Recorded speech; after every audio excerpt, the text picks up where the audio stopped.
Bahasa Qurannya wa kadzalika nunjil mu'minin. Kalau ada orang beriman berzikir seperti sama yang dikerjakan oleh Yunus, kami selamatkan ia seperti kami selamatkan Yunus alaihissalam. Boleh dikerjakan pasca salat. Nah, cuma cara bacanya seperti apa? Karena banyak orang baca itu pun tidak mendapatkan hasil yang diinginkan. Nah, kalau kita ingin gunakan istighfar dengan mengingat Allah, bagaimana cara Allah meminta kita membaca istighfar itu? Itu yang kita keluarkan. Kalau kita ingin lihat keterangan Allah ada di Al-Quran. Kalau keterangan Nabi ada di mana? Hadis, oke. Kita buka hadis riwayat Muslim. Yang standar nomor hadis 573. Kalau beda nomor, yang penting lihat riwayatnya. Mungkin cetakannya berbeda. Sunnah pertama, selesai menunaikan salat itu istighfar. Dari kalimat astagfirullah. Apa itu istighfar? Istighfar itu gini, asalnya katanya ghafara, ghain, fa, kemudian ra, ditambah ista. Setiap ada ista artinya minta. Ghafara itu mengampuni, ghufran ampunan, istighfar minta ampun. Di dalam Al-Quran, kalimat ghafara dan turunannya disandingkan dengan dosa. Dosa. Ya, turunan dari ghafara, ghafir. Ya, Quran surah 40 ayat 3. Ghafiriz dzambi wa qabilit taubi. Dari ghafir ada ghaffar, ghaffar. Quran surat Nuh ayat ke-10. Faqultu astaghfiru rabbakum innahu kana ghaffara. Dari situ ada ghafur. Pernah dengar kata ghafur? Innahu huwal ghafurur rahim. Ada ghafir, ada ghaffar, ada ghafur. Semuanya menunjuk pada nama Allah yang mengampuni orang berdosa dengan semua tingkatan yang berbeda-beda. Kalau dosanya relatif kecil, tapi maaf, sekecil-kecilnya dosa juga. Kalau dosanya relatif kecil, ghafir. Agak menengah, ghaffar. Maaf, semakin terkumpul, ghafur diturunkan. Sampai manusia dipaksa, sebanyak apa sih dosamu? Kalau aku sudah turunkan nama yang paling tinggi untuk mengampuni semua dosa, dan engkau belum taubat juga, berarti bukan aku yang salah, kata Allah. Kamunya yang nggak pengen berubah. Jadi, teman-teman, mohon maaf ya, justru nama-nama ini menunjukkan kepada kita, Allah membuka jalan, peluang pada setiap orang untuk berubah jadi baik. Nggak ada manusia yang sempurna. Fala tuzakku anfusakum, kata Allah, jangan merasa diri paling baik, jangan merasa paling suci. Semua orang pasti pernah punya salah. Saya pun mungkin sekarang kelihatan bagusnya aja karena aibnya nggak dibuka. Kalau dibuka mungkin ada katakan nih, ternyata ustadz ini buruk juga, ustadz ini kotor juga. Tadi ini peluang dalam Al-Quran menawarkan, ayo berubah jadi baik. Semua orang pasti pernah punya masa lalu yang kelam. Tapi orang hebat itu yang bisa merubah yang kelam menjadi lebih baik di masa datang. Karena itu orang hebat disebutkan dalam Al-Quran, orang yang ketika dia merasa salah, dia berubah menjadi saleh. Karena itu dia ambil cara untuk tobat. Karena itulah Nabi memberikan isyarat, Allah sangat mencintai pelaku maksiat yang tulus bertobat dibandingkan orang soleh yang tidak pernah merasa salah. Catat itu. Di peluang jadi baik untuk semua. Di teman-teman pun kalau ada yang ingin ta'lim, jangan dilihat siapa dia. Oh dia ini, dia itu. Mungkin bergabung, barangkali dia lebih soleh dari orang yang pernah datang sebelumnya. Datang, rangkul, doakan. Insya Allah jadi baik. Ini turunkan. Tapi yang paling menarik teman-teman sekalian, nah fungsi istighfar yang pertama, kita minta ampun, artinya ada dosa. Dosa apa yang terjadi pertama kali pada orang yang baru selesai sholat? Kata para ulama, jangan berpikir yang besar-besar dulu. Mungkin dosa besarnya yang pertama kali terjadi pasca sholat, dosa yang harus ditutup dengan istighfar itu, dosa kurang khusyuk dalam sholat. Waktu diminta sholat khusyuk kan? Kata Allah suruh khusyuk kan? Wasta'inu bisabri wassalah wa innaha lakabiratun illa 'alal khashiin. Ayo salat, salat yang khusyuk. Hafidhu 'ala salawati wa salatil wusta wa qumu lillahi qanitin. Quran surah kedua ayat 238. Kata Allah kalau kamu salat yang khusyuk ya. Tapi berapa banyak dari sekian salat yang khusyuk? Bahkan baru takbir sudah kurang khusyuk. Allahu akbar, katanya Allah yang akbar. Katanya Allah yang besar. Tapi kok tiba-tiba pekerjaan jadi besar? Update status jadi besar. Ya, media sosial jadi besar, kendaraan jadi besar. Allahu Akbar ingat mobil, Allahu Akbar ingat IG, Allahu Akbar ingat Facebook. Berarti kan sudah keluar dari konten kekhusyuan, kan? Nah, kita bisa tutupi. Jadi yang kurang-kurang dalam salat itu, salah satunya diampuni oleh Allah kekurangan itu dengan istighfar.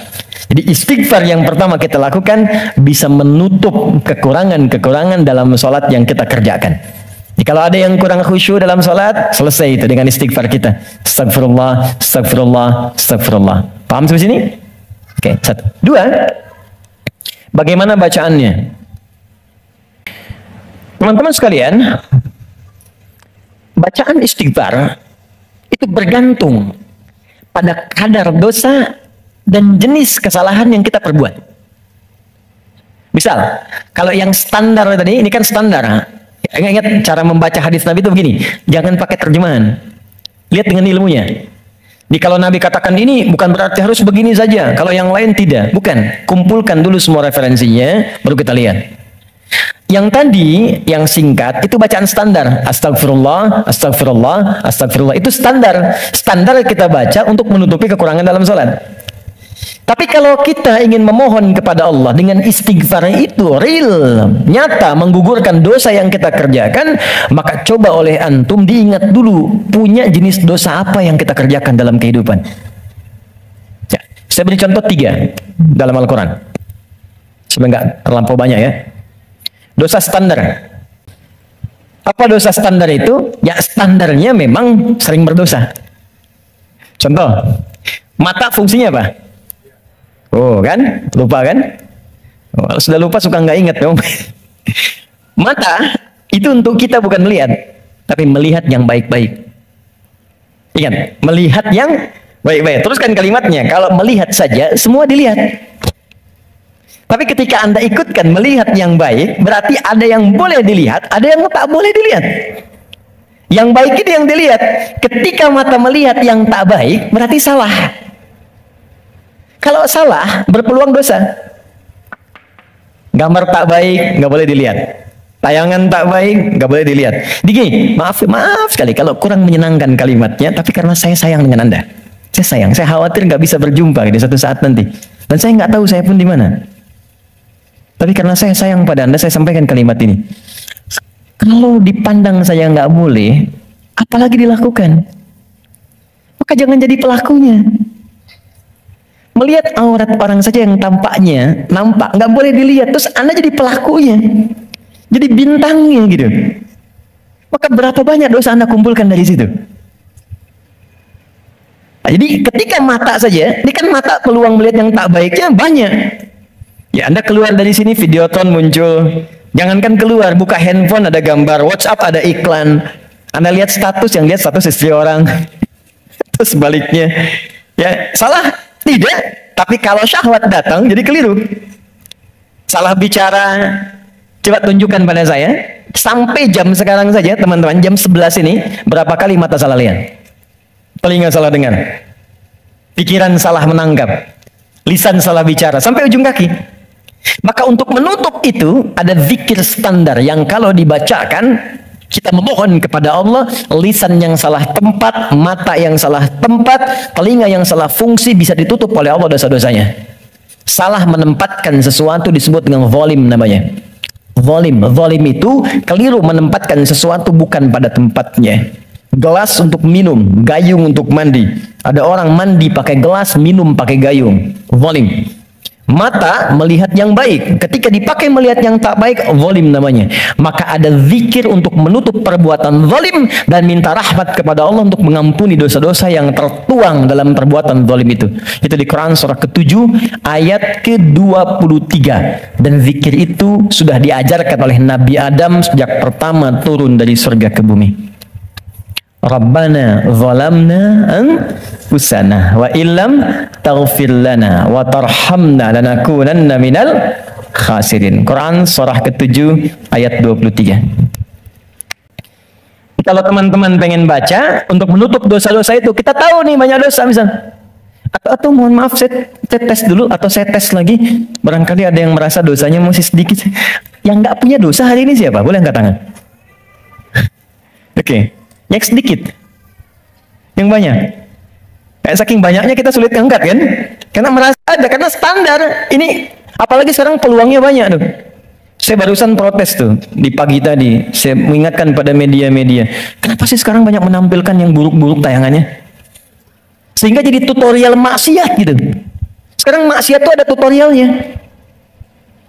Coba, Allahu Akbar, saya di jalan aja mau ke sini, buka berita isinya pembunuhan, perampokan, gini itu. Apa nggak ada yang baik-baik diberitakan? Orang itu kan apa yang diberitakan, pasti itu yang dilihat. Jadi kalau Anda membuat tayangan bagus punya dilihat juga. Jadi kalau bisa bikin yang soleh, kenapa membuat yang salah? Kalau bisa membuat yang baik, ya teman-teman nih ya, misal Anda nih ikut project, bekerja di situ. Jadi kalau Anda semuanya kompak kerjakan yang baik, ya kan ikut kok semuanya. Siapa mau mainkan yang buruk-buruk?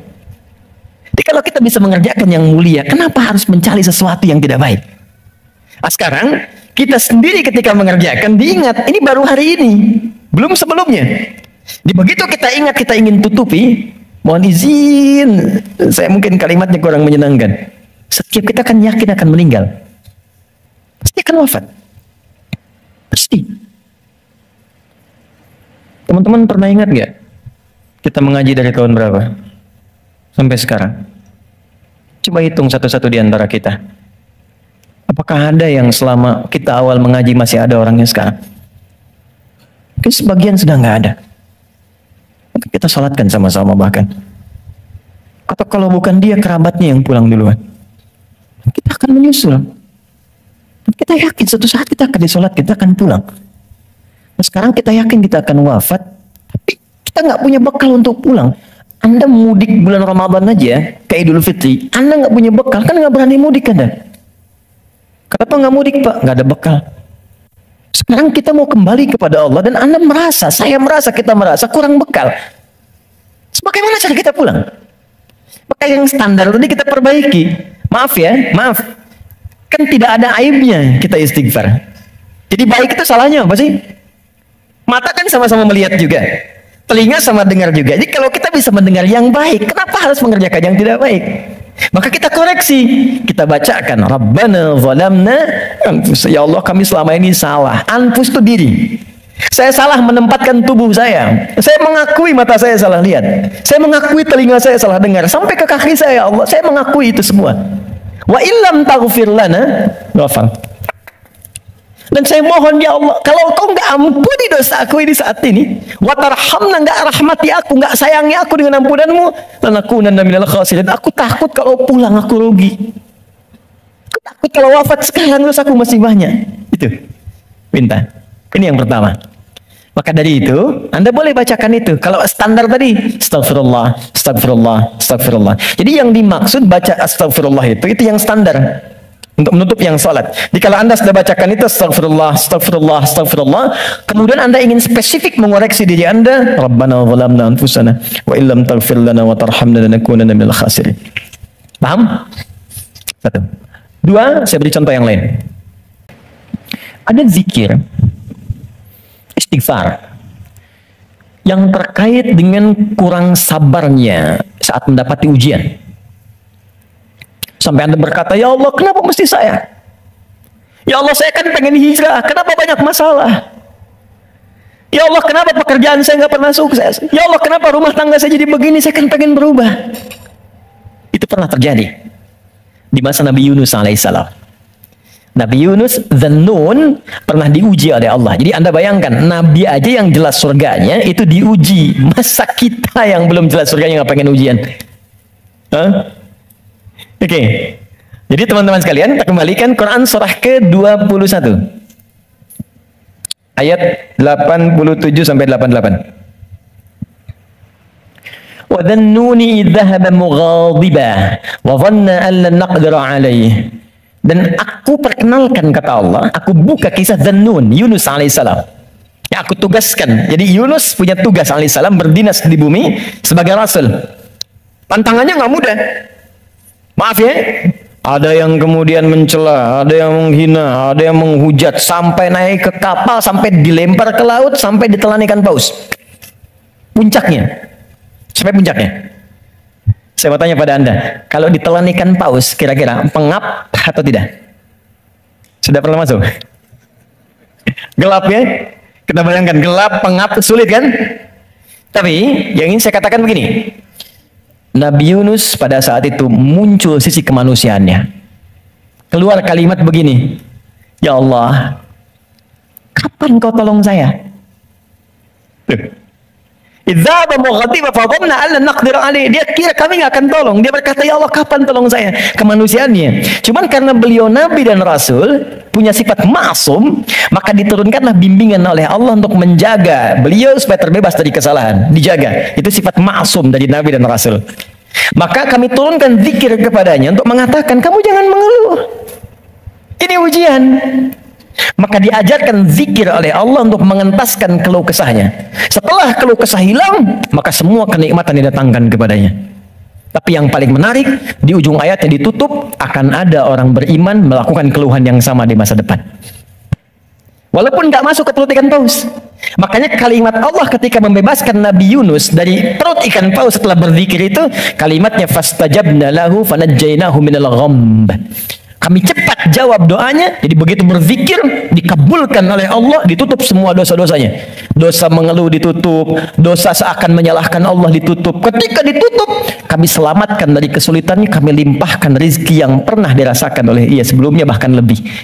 Tapi belum selesai ayatnya. Wa kadzalika nunjil mu'minin. Demikian pula kalau ada orang beriman tanpa batas di masa depan, umat siapapun dia, mengeluhkan peristiwa serupa, kalau dia melakukan zikirnya, aku lepaskan dari kesulitan yang menghimpit, aku berikan kebahagiaan tanpa batas.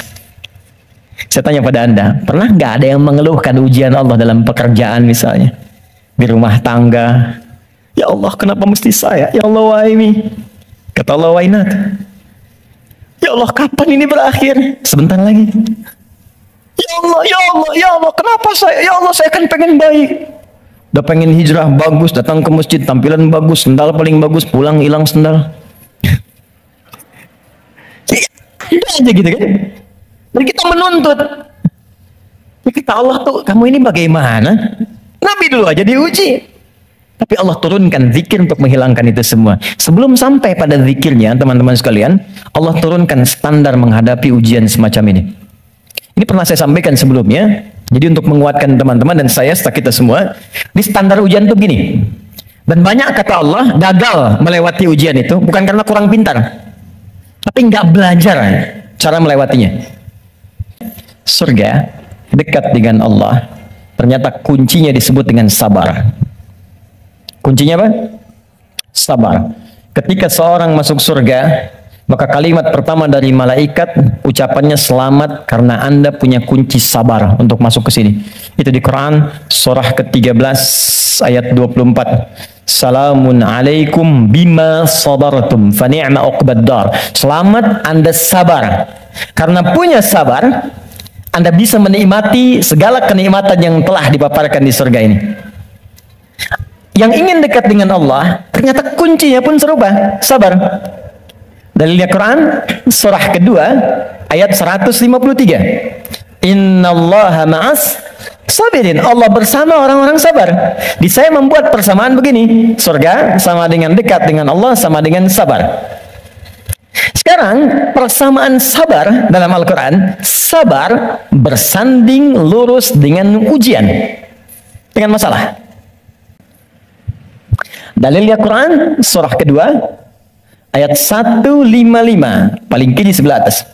Wala nabluwannakum bisyai. Kami akan uji siapapun yang hidup. Jadi sepanjang hidup pasti akan mengalami ujian. Kalau persamaan berikutnya, ujian sama dengan hidup. Jadi kalau kita baca persamaan secara terbalik, orang hidup pasti mendapat ujian. Persamaan terbaliknya, orang yang tidak ingin dapat ujian sama dengan tidak ingin hidup. Nah, sekarang saya tanya lagi, siapa yang tidak ingin punya masalah? Boleh angkat tangan? Anda maunya apa? Oke, sekarang lihat kembali. Fokus baik-baik. Jadi setiap orang hidup pasti diuji. Kalau nggak hidup, baru nggak dapat ujian. Sepanjang hidup pasti ada masalah. Anda berpikir nggak pengen punya masalah pun itu sebetulnya masalah. Setiap kita pasti punya masalah.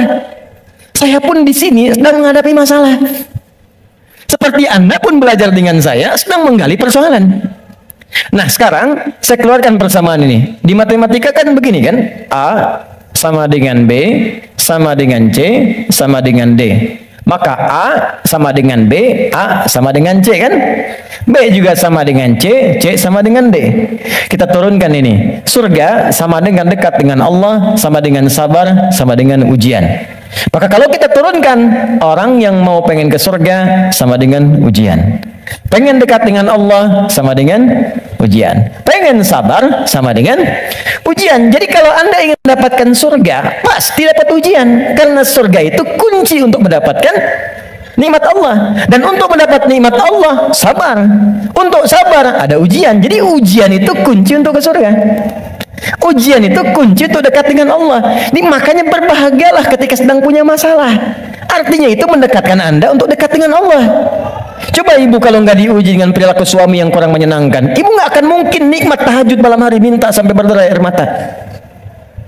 Kenapa jadi ketawa?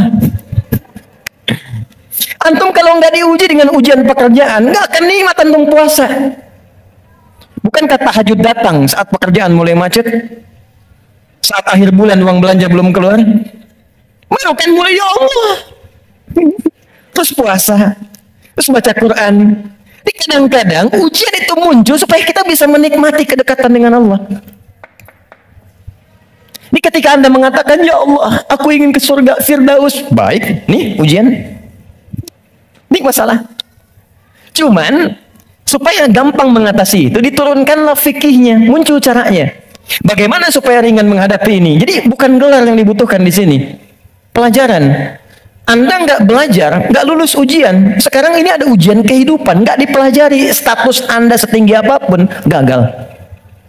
Bagaimana rumusnya? Sebelum kita ke kalimat yang kita akan bacakan, maka turunan-turunan di Al-Quran. Ada 3 rumus. Pertama, kalau Anda sedang menghadapi masalah, kalau tidak ingin rumit, baik di kantor, di rumah, dimanapun, pertama kata Allah berlaku Quran surah kedua ayat 286. La yukallifullahu nafsan illa. Ini nih rumusnya. Prinsip pertama, tolong tanamkan dalam jiwa kita. Mustahil Allah menguji seorang hamba di luar batas kemampuannya. Kalau kita bahasakan ini ke dalam bahasa psikologi, itu akan menenangkan jiwa kita. Jadi, kalau Anda sedang diuji, katakan kata Al-Quran, bisa, mampu. Karena mustahil Allah menguji kalau Anda nggak mampu. Teman-teman maaf ya, yang mampu itu Anda, bukan saya. Jadi ketika Anda punya masalah sebesar apapun sekarang, Anda mampu, saya tidak. Karena itu Anda yang diuji, bukan saya. Allah menilai Anda mampu. Kenapa Anda pesimis? Allah menciptakan kita mengatakan Anda mampu. Kenapa kita yang diciptakan pesimis? Nikmati saja, katakan pasti bisa. Mampu saya. Kita yang punya ayatnya, orang Jepang yang praktekan. Bahkan dia bikin benteng Takeshi. Kamu bisa, kamu bisa, kamu bisa. Hanya untuk menaklukkan Takeshi. Ya, kita punya, saya senang baca ya, senang baca dulu lihat. Nonton tidak? Cuma saya senang lihat baca apa gitu kan. Baca saya tahu. Son Goku, musuhnya Piccolo, penulisnya Sasuke Watanabe, saya tahu itu. Ya. Nah, jadi tapi bacaan saja ya. Liverpool kalah 2-0 sama Chelsea, saya tahu nih. Nah, balik sini. Kembali ke awal tadi. Jadi, ya itulah ujian. Kita mampu. Yang kedua, rumus kedua, Quran surah kedua Al-Baqarah di pertengahan ayat. Ya, yuridullahu bikumul yusra wala yuridu bikumul usra. Paling gampang al-insyirah, inna ma'al usri. Itu secara psikologis itu akan menguatkan kita. Jadi kata Allah, kalau engkau sedang punya masalah, katakan pada dirimu, pasti mudah. Pasti ada solusinya. Jadi kalau diri kita begitu, itu akan ringan menghadapinya. Maaf ya, dibandingkan Anda menulis status, nggak akan selesai. Ternyata kamu tidak seperti yang aku kira. Capek.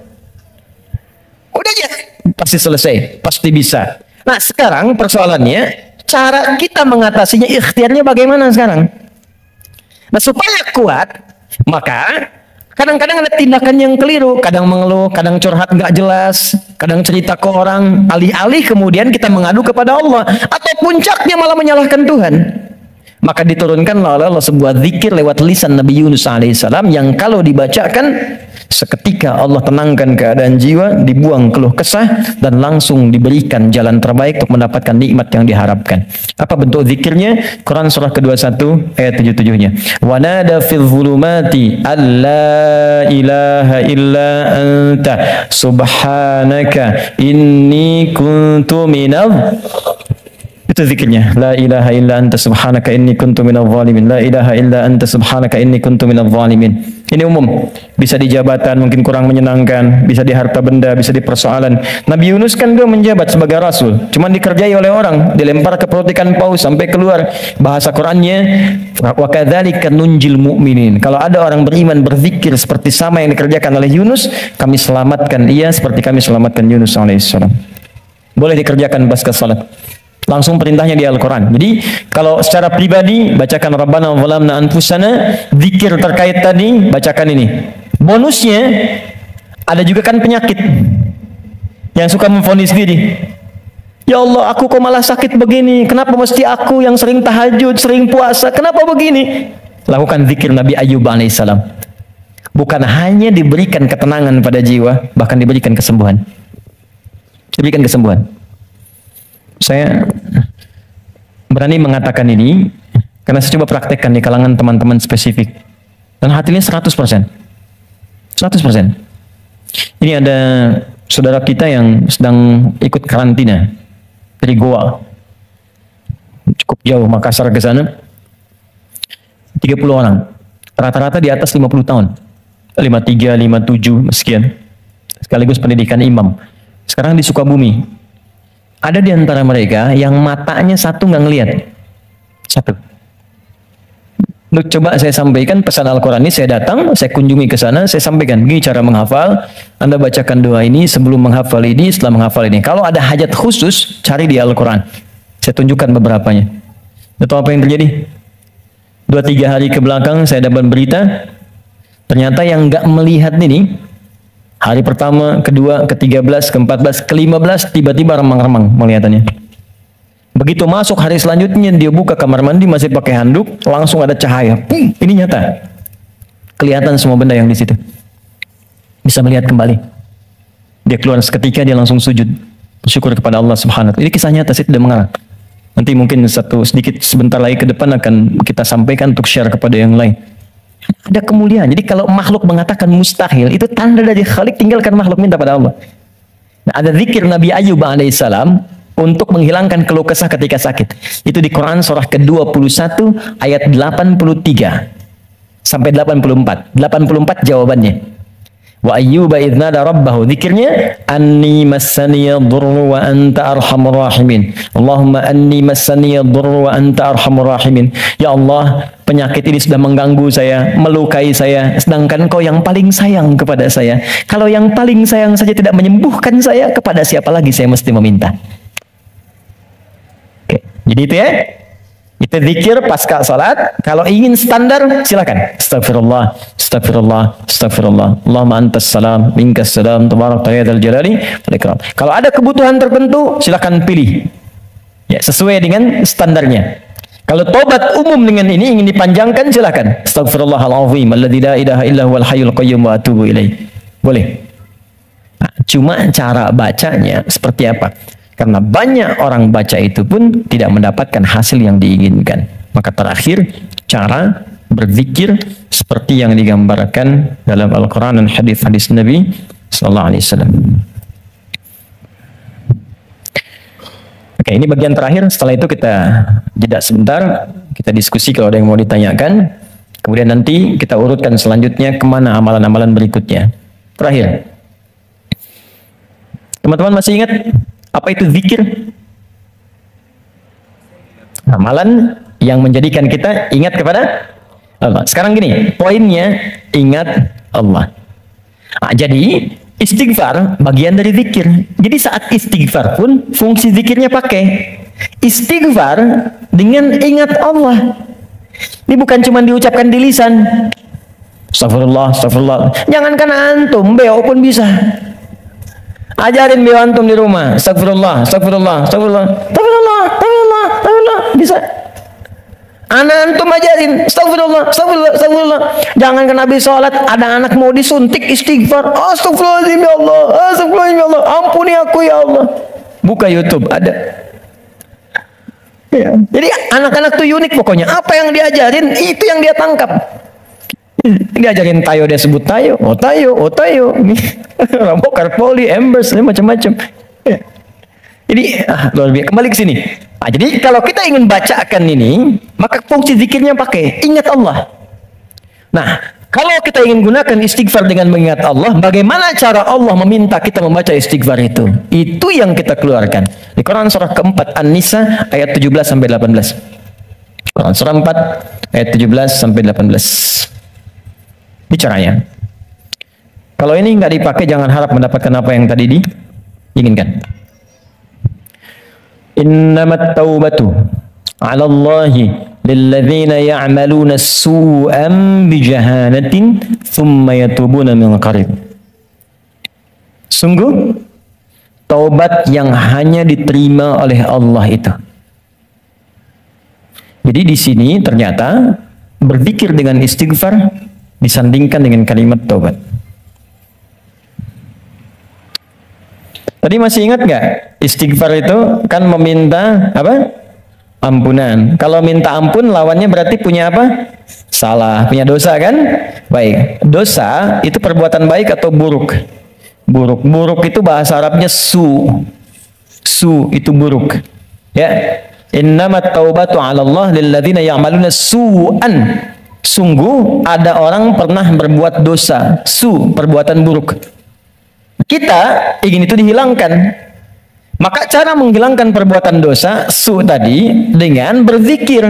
Ternyata zikirnya oleh Al-Quran disebut taubat namanya. Ini istighfar itu taubat. Dosa perbuatan salah. Kalau ingin digugurkan, minta ampun. Minta ampun bahasa Arabnya istighfar. Ketika akan minta ampun bahasa Qurannya disebut taubat.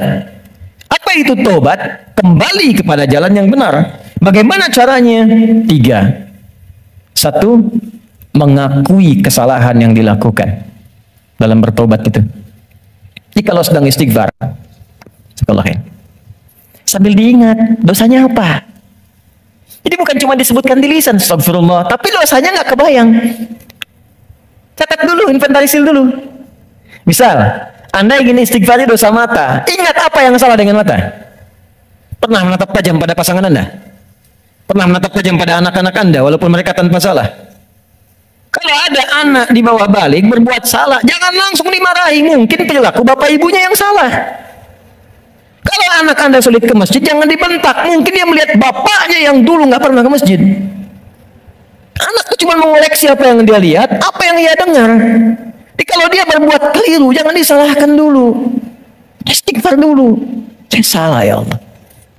Catat dulu. Jadi ketika Anda ingin Rabbana zalamna anfusana, anfus diri kita, anfus. Dari ujung kepala sampai ujung kaki. Apa yang salah di mata? Apa yang salah di lisan? Ingat ibu Anda, ayah Anda. Mungkin pekerjaan yang sulit itu bukan karena Anda kurang hebat, belum selesai dengan orang tua. Ada yang salah. Anda kebayang nggak? Anak muslim, ibu belum muslim, bapak masih non muslim, masih diminta oleh Quran berbuat baik pada orang tuanya. Jadi kalaupun ada anak masuk Islam, bapak ibunya belum, itu masih diminta oleh Allah dalam urusan dunia, sayangi mereka. Dapat pekerjaan, dapat gaji, bagi mereka. Kirim makanan, kirim hadiah, sakit, beri, carikan rumah sakit terbaik. Berikan pelayanan yang paling bagus, even mereka non muslim. Dan minta dalam keheningan malam supaya diberi hidayah. Minta. Sekarang yang non muslim saja diminta kita berbuat baik, apalagi yang muslim. Saya berkata, masih itu yang menghambat pekerjaan itu belum berlangsung sempurna. Dengan pasangan hidup, suami ke istri, istri ke suami, ke anak, ke tetangga, itu aja dulu. Jadi begitu Anda datang istighfar, astagfirullahaladzim, ingat-ingat dosanya apa. Ingat-ingat. Itu poinnya. Jadi satu itu dulu, ditaubat mengakui kesalahan. Yang kedua menyesal. Menyesal. Kenapa saya mesti melakukan itu? Biasanya gini, biasanya kalau kita sedang nggak stabil terus marah, hati kita tuh berkata, padahal tadi nggak harus marah gitu. Kenapa saya harus seperti itu? Itu lawamah namanya. Kenapa saya harus bentak anak saya? Kenapa saya harus bentak istri saya? Kenapa harus bersikap begitu pada pasangan saya, pada suami saya? Setelah itu Anda akan merasa salah. Ya Allah, salah saya. Astagfirullah, astagfirullah, astagfirullah. Nah, bacaan istighfar disertai zikir dengan kalimat taubat ini, itu yang akan menggunjam kepada jiwa. Sehingga akan terasa energinya beda, alirannya lain. Dan sentuhan ke arusnya akan berbeda. Dibanding Anda hanya sekedar mengatakan astagfirullah, astagfirullah, Rabbana zalamna, enggak ada getarannya. Karena itu, begitu Anda merasakan, mengatakan, mengakuinya, menyesalinya. Kata para ulama, bayangkan kalau Anda masih merasa mengerjakan itu, bayangkan seketika diwafatkan. Sesali itu, terakhir, mengganti itu dengan perbuatan yang lebih baik. Ganti dengan yang baik. Akui, sesali, ganti dengan yang baik. Karena itu di Quran itu ketika ada kata taubat selalu diiringi setelahnya umumnya dengan kata aslah. Faman taba wa aslaha. Ya, taba wa aslaha wa aslaha. Orang taubat yang benar itu yang mampu mengganti perbuatan buruknya dengan yang lebih baik. Di setelah istighfar, lisannya gak kasar lagi. Alih-alih mencela, sekarang jadi kata-kata yang mulia, kata-kata cinta yang keluar. Dengan teman-teman juga begitu, mata jadi baik, telinga jadi baik sampai ke ujung kaki. Itulah tobat yang benar. Jadi kalau esensi istighfar kita mau benar, ini teman-teman gini ya, kalau ini dipraktekkan satu aja, jadi orang baik kita. Satu aja, jadi orang baik. Lalu apa yang kurang baik dalam Islam? Nggak ada, Pak. Makanya jangan sembarangan menyebut Islam. Ini sekarang banyak di luar orang bikin isu tentang Islam, cuman salah. Cara berpikirnya keliru. Sekarang kan yang disebutkan Islam semua, Islam radikal. Jadi angin membangun persepsi Islamnya memang radikal. Kalau ada yang radikal, bukan Islamnya, Muslimnya yang keliru, orangnya. Dan logika berkata begini, ini hukum logika di ilmu mantik, ilmu logika. Ini ada A misalnya, satu ajaran. Diajarkan di 1, 2, 3, 4. Ajaran di 1 jadi baik, 2 baik, 3 baik, 4 tidak baik. Maka jangan langsung disalahkan A-nya. Dilihat mungkin ini yang salah belajarnya. Jadi kalau peci Anda tidak cukup dengan kepala, jangan dipotong kepalanya. Cari ukuran peci yang sesuai. Ini poinnya. Nah sekarang ini banyak sekali orang yang salah belajar tentang Islam, sehingga keluar perilaku yang tidak baik, yang disalahkan Islamnya. Celakanya dibangun opini dengan kalimat Islamnya. ISIS misalnya. ISIS itu kan disebutkan Islamnya. Islamis, sehingga seakan-akan Islamnya buruk. Saya kemarin membuat statement begini. Ya, tak kenal maka ta'aruf, bukan tak sayang. Ta'aruf. Jadi tidak selalu kenal mesti sayang. Ya. Anda kenal dengan istri tetangga kan tidak harus sayang. Kenal ya kenal saja. Tak kenal maka ta'aruf. Kenalan kan. Anda tak tahu Senayan, datang ke Senayan kan. Anda tak tahu Afiara, datang ke sini. Anda tak tahu Ustadz Fulan, datangi, dengar, lihat. Anda tak tahu Islam, masuk aja dulu. Ya masuk aja dulu ke Islam. Masuk aja, lihat. Terus ikutin sholat, ikut baca Al-Quran, ikut belajar puasa. Yakin saya, begitu masuk gak akan keluar. Kalau benar belajarnya. Kalau belum siap masuk dengan pintu syahadat, lewat belajar dengan pintu sholat. Ikut-ikutan dulu pakai jilbab. Ikut-ikutan, ikut sholat. Merasakan kenikmatannya, ikut puasa dulu. Begitu siap, masuk lewat pintu syahadatnya. Enggak siap, enggak dipaksa. Indah semuanya. Tuh, ini poinnya. Jelas ya? Oke, jadi saya ingin apa yang kita lakukan itu punya makna. Saya senang paham. Saya tidak senang hafalan. Anda menghafal tapi nggak ngerti itu.